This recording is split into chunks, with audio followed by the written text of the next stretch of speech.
Today, we're tackling something pretty universal, I think. Definitely. That really frustrating feeling when a big opportunity, when you really want, just stays closed. Yeah, the door just doesn't open no matter what. And look, this isn't about just like staying positive. We've got studies, psych reports. They frame this differently. Right, not as failure. Exactly. More like data, strategic information. So our mission today is to dig into that, to find the potential wisdom behind why some dreams get deferred. Find the logic in it. Yeah. Can you picture it? You've worked so hard, years maybe, networked like crazy, done the inner work, you've manifested, ticked every single box. We've done it all. And still nothing. That dream job, the funding, the breakthrough, just nope. It hits hard. That self-doubt is immense. Crushing, yeah. We need to find the actual insight in that blockage. What's really going on? And the goal isn't just sympathy, right? It's about redirection. The insights we're pulling out today, they're meant to help you turn that disappointment into, well, a strategic edge. A strategic edge. I like that. It's about understanding the cold, hard reasons why that path is blocked, and maybe, just maybe, unlocking a different path.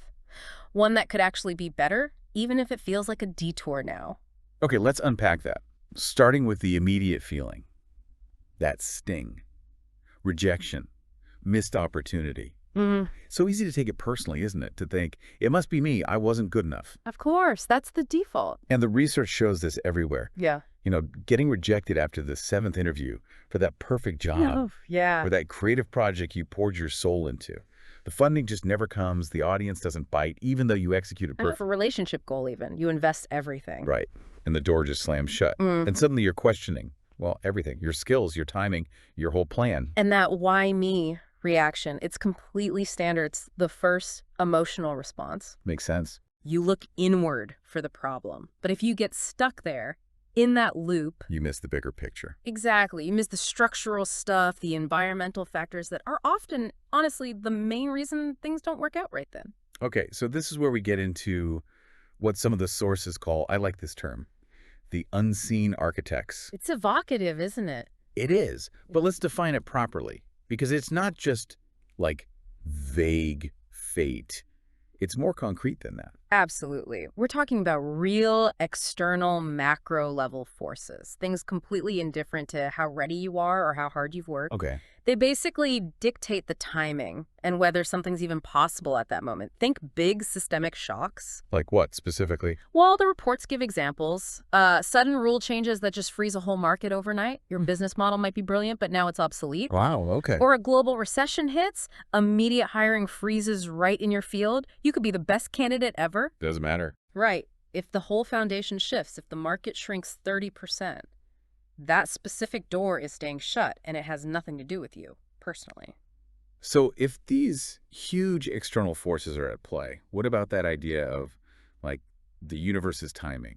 That sometimes feels a bit softer, maybe more spiritual. Is that just us trying to make sense of these big shifts? Well, the sources suggest it's not just external. There's an internal part of timing, too. It complements the external chaos, if you will. Internal. How so? Timing isn't only about market stability. It's also about your internal capacity. Are you actually ready to handle what's on the other side of that door? Ah, okay. Opportunities don't just show up when we want them. They often arrive when we're truly structurally ready for the pressure they bring. Can you give an example of that? Sure. One study looked at startup founders. Some got their funding really early, maybe too early, before they'd really nailed down things like boundaries or how to delegate effectively. Okay, they got the money, but they burned out way faster, like 60% faster than founders who actually faced a delay in funding. Maybe 6 months, maybe a year. interesting. So the delay. The closed door, initially, it actually protected that second group. It shielded them from this huge responsibility they weren't quite mature enough to handle sustainably just yet. Okay, wait, though. That sounds comforting, maybe, saying closed doors protect us. But isn't there a risk of just rationalizing failure? That's a fair question. How do we know if a door closed for genuine protection, like it wasn't aligned with us, versus, well, we just weren't good enough? Yeah. Or skilled enough? That feels like the crucial distinction for anyone listening. It absolutely is. And the research actually offers a way to diagnose this. It categorizes these blocks into two main types. Okay. Misalignment blocks and capacity blocks. Misalignment and capacity. Got it. A misalignment block that often shows up as like deep internal resistance. Maybe the opportunity would force you into ethical compromises you're not okay with, Hmm. or there's a really high chance of burnout, like with those founders, a key sign. If you feel a sense of relief alongside the disappointment that maybe you didn't get it, that strongly suggests protection, misalignment. Relief. Okay, that's good to tell. What are the other type? Capacity blocks. Capacity blocks are different. They're usually quantifiable, measurable. It's when there's a clear gap in a specific skill. Like you needed advanced Python for the job, but you only knew basic R. Or you lacked critical negotiation skills for that deal. It's tangible. Right, so that's not protection. No, that's clear feedback. Homework, essentially. The closed door here is a precise signal.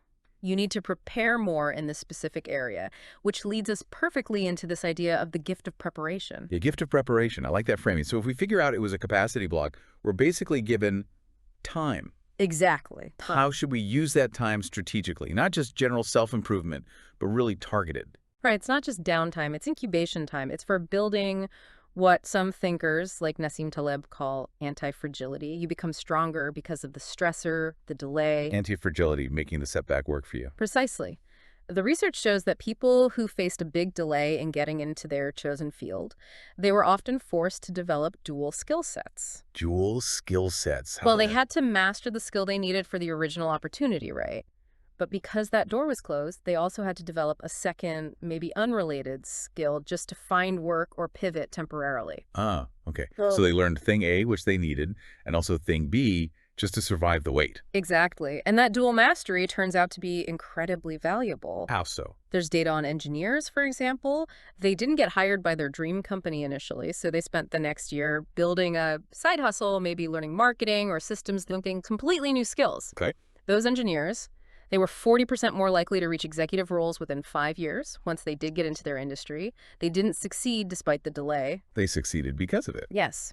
The delay forced them to diversify, to build a broader toolkit. So what kind of preparation are we talking about specifically? Well, it could be mastering complex software that you know is coming down the line in your field, the next big thing. Getting ahead of the curve while you wait. Or using the time for deep self-reflection that maybe leads you to formally study negotiation or boundary setting because you realize that was a gap. Right. Addressing the specific capacity issue.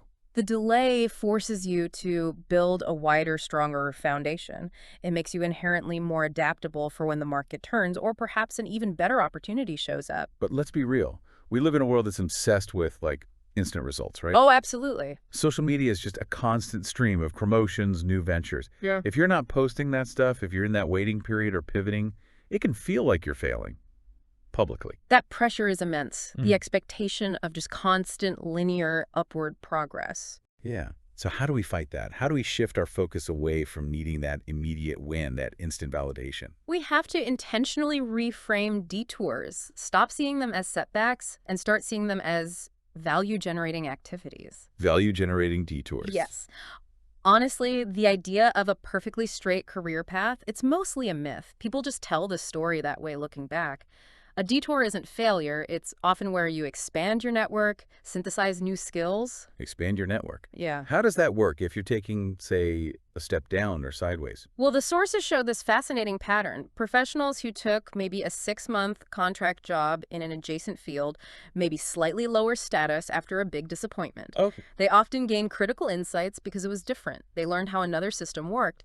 And crucially, they met people, potential collaborators they never would have met on their original expected path. Ah, so it's like creating a whole new node in their network graph. Exactly. It's not just about skills you learn in isolation. It's about connections and synthesizing information across different silos. Lateral movement can be incredibly powerful. Okay, so skills network synthesis. Which leads us to I think, the final really crucial mindset shift. You have to stop fixating on the specific door, meaning that one immediate outcome you were hoping for, getting that job at that company with that title. Right, the very specific thing that didn't happen. Instead, shift your entire focus to the broader destination. What's the ultimate goal? Is it long-term impact, creative fulfillment, financial security? What does success really look like for you? Big picture. Focus on the end goal, not the immediate step. When you do that, you immediately see, hey, there isn't just one way to get there. There are multiple valid routes, maybe even better routes. And the rigidity of needing path A just dissolves. It does. This is strategic thinking, right? Hmm. If route A is blocked by those unseen architects, maybe route B, the one that now includes the skills and network you built during the delay, maybe route B is actually 300% more effective in the long run. Okay, that completely reframes disappointment. Becomes a strategic puzzle instead of personal failing. That's the goal. So the core idea we've really pulled out here is that closed for now doesn't mean closed forever. Not at all. That door might open later when conditions change. Or, maybe more likely, a totally different door, one you couldn't even see before, appears because of what you did while you were waiting. Right, because of the resilience, the new skills, the new connections you built. It demands, what do the sources call it, hopeful patience. Hopeful patience combined with disciplined action, that's key. You can't just wait passively. No, you can't stagnate. You have to hold on to the hope, the belief that the ultimate destination is reachable while actively, aggressively refining your skills and looking for those alternative routes. You're basically gathering tools. Tools to wait effectively, or, Or tools to pry open the next door yourself when the time is right. wow. Okay, this whole deep dive has really shifted how I think about roadblocks. Good. They're not just signs to give up. They're filters, mandated prep periods, strategic signals. Exactly. It changes the whole story, doesn't it? From something dreadful, existential, to a potentially powerful turning point, a strategic pivot. Definitely. So, okay, let's leave our listeners with that challenge, that provocative thought to take away. Let's. Stop mourning the specific door that just closed on you. Okay. Instead, right now, diagnose the block. Yeah. Was it truly misalignment? A feeling of relief mixed with disappointment? Or was it a capacity block, a clear, identifiable skill or knowledge gap? And if it was capacity, what are, say, 3 specific high-value skills you can start developing today? Or what entirely new professional relationship can you actively forge during this waiting period? Think about what would make you undeniably ready for a door that's far better than the one you're currently thinking about. Start building that anti-fragility Mhm. right now.